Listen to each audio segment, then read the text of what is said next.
नमस्कार दोस्तों, स्वागत है मेरे YouTube चैनल में। दोस्तों, मेरे YouTube चैनल को सब्सक्राइब करना ना भूलें। चलिए दोस्तों, देख लेते हैं आज की मुख्य खबरें। गरीबों के लिए 3.16 लाख करोड़ का ऐलान, अब 3.96 लाख करोड़ का ब्यौरा बाकी। राहत राहत दो, 8 करोड़ प्रवासियों को 2 माह मुफ्त अनाज, किसानों को सस्ता कर्ज मिलेगा। PM आवास योजना में प्रवासियों को किराए पर दिलवाए जाएंगे 50 लाख। रेहड़ी पटरी वाले भी 10-10 हजार रुपए के कर्ज ले सकेंगे।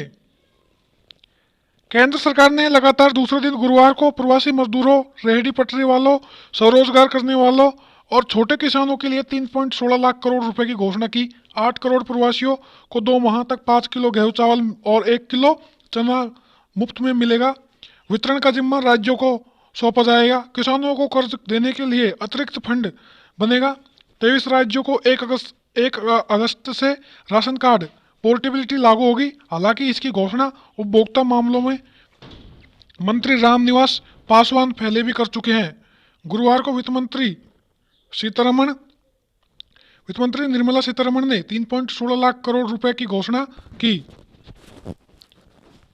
20 लाख करोड़ रुपए के पैकेज में से अब तक 16.04 लाख करोड़ की घोषणाएं हो चुकी है। 3.96 लाख करोड़ की घोषणाएं आगे होगी। 9 प्रमुख घोषणाओं में 3 प्रवासियों और 2 किसानों से जुड़ी है। प्रवासी मजदूर 3500 करोड़ रुपए अनाज के लिए घोषित हुए।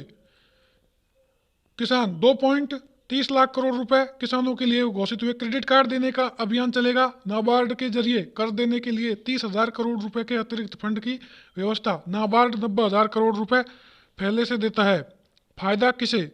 3 करोड़ छोटे और सीमांत किसानों को शामिल किया जाएगा। कैसे मिलेगा? 33 राज्य सरकारी बैंकों, 351 जिला सहकारी बैंकों और 43 RBI के जरिए कर्ज दिया जाएगा। किसान क्रेडिट कार्ड के लिए अभियान चलेगा। मछुआरे और पशुपालक किसान भी इसमें शामिल किए जाएंगे। इसके अतिरिक्त इसके जरिए 2.5 करोड़ किसानों को 2 लाख रुपए के रियायती ऋण की सुविधा दी जाएगी। कम आय वाले 72.5 हजार करोड़ रुपए की घोषणाएं हुई।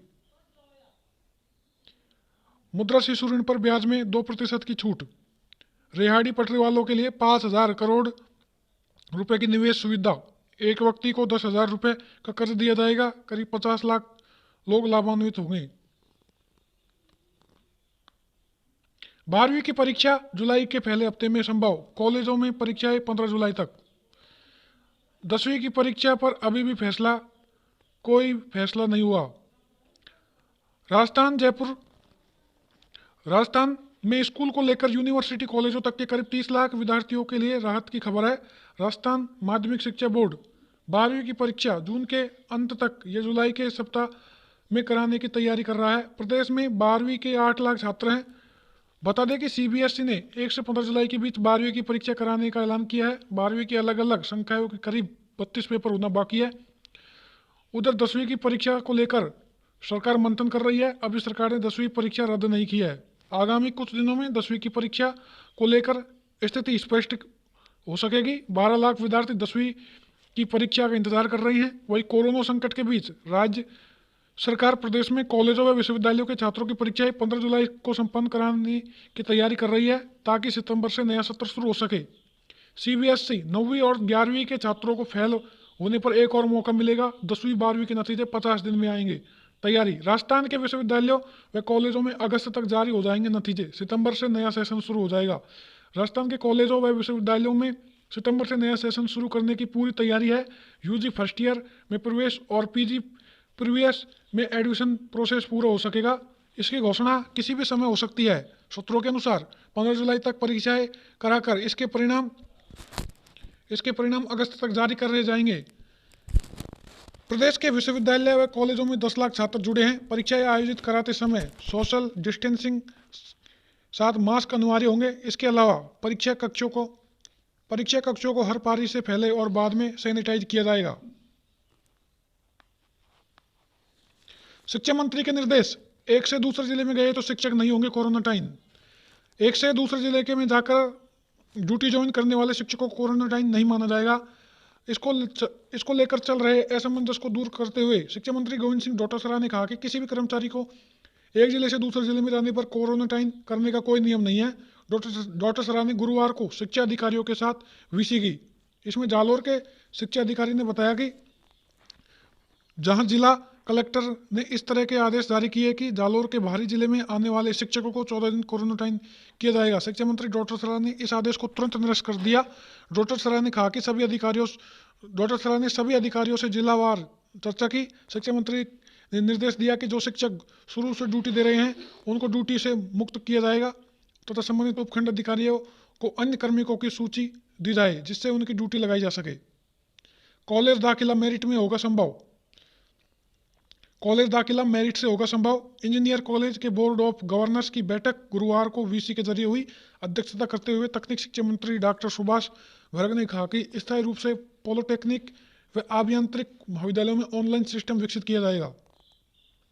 आईआईटी के लिए 6 राउंड की काउंसलिंग। देश के 23 आईआईटी में दाखिले के लिए होने वाली 23 को आईआईटी में दाखिलों को होने वाली करने के लिए जैसा काउंसलिंग के राउंड इस साल कम हो सकते हैं।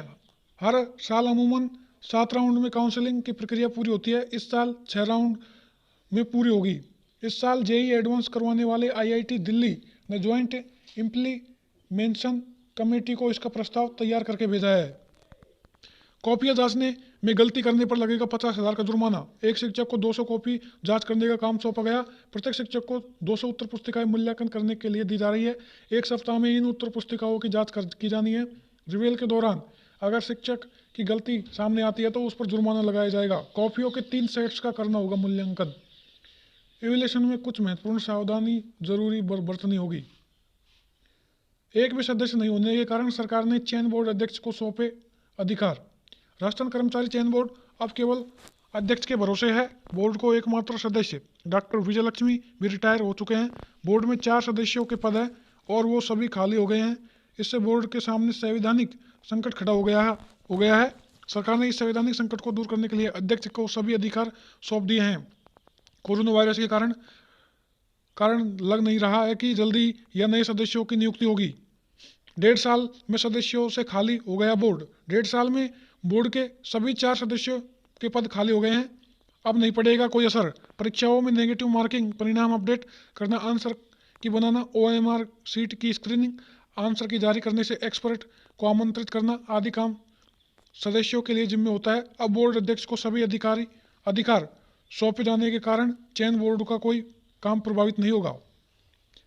एम्स नए परीक्षा केंद्र चुन सकेंगे। कोविड-19 के परिस्थितियों को देखते हुए आवागमन में होने वाली विभिन्न परेशानियों को देखते हुए एम्स नई दिल्ली में छात्रों को सहूलियत दिया है। एम्स पीजी व सुपर स्पेशलिटी पाठ्यक्रमों में प्रवेश के लिए 5 जून को होने वाली प्रवेश परीक्षाओं के लिए नए जिला केंद्र का निर्माण किया गया है। 1.75 करोड़ उपभोक्ताओं को नहीं मिल रही है सब्सिडी। बाजार भाव पर मिल रहा है सिलेंडर। उदयपुर में 59, जालौर में 22 नए रोगी मिले। नर्स सहित 8 दिन में बढ़े 265 मरीज। मृतक की 2 बेटियों समेत 7 रोगी। जिले में प्रवासियों के आने के बाद लगातार कोरोना के मरीजों की संख्या बढ़ती जा रही है। गुरुवार को 218 लोगों की रिपोर्ट में 22 जने पॉजिटिव मिले हैं। चूरू 4 और रोगी मिले। 3 शहर के और चौथा तीन बाहर क्वारंटाइन सेंटर से भागा युवक। अलवर देसूला खोड़ गांव में पॉजिटिव मिली महिला, पति व ससुर की रिपोर्ट नेगेटिव। लॉकडाउन के बाद मंदिर खुले तो टेम्परेचर स्कैन और सैनिटाइजिंग के बाद ही मिलेगा प्रवेश। डॉक्टर को दिखाने के लिए सिर्फ मरीज की एंट्री, मास्क जरूरी।